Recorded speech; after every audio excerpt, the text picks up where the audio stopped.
Lines. அடுத்த horizontal line பார்க்கலாம்.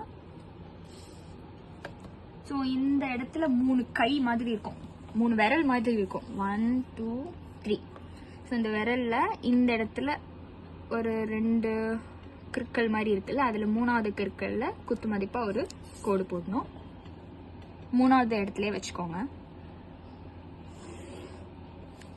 அடுத்த லைன் இந்த டாட் டாட் டாட் லைன் உங்களுக்கு உங்களோட மேப்லயே கொடுத்துருப்பாங்க. ஸோ அதுதான் நம்மளோட செகண்ட் லைன். அதுக்கு மேலேயே கூட இன்னொரு வாட்டி போட்டுக்கோங்க, தெளிவாக கன்ஃபியூஸ் ஆகாமல் இருக்கணுன்றதுனால. அடுத்த லைன் இந்த இடத்துல போடணும், 3வது விரலுக்கு மேலே போடணும்.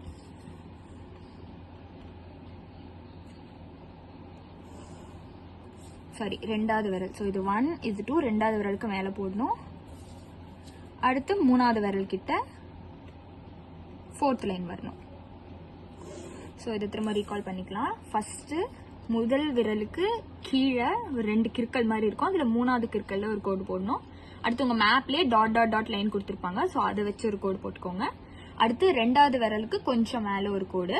அடுத்து 3வது விரல் கிட்ட 4வது கோடு போடணும். ஸோ இதுதான் உங்களோட 4 கோடு.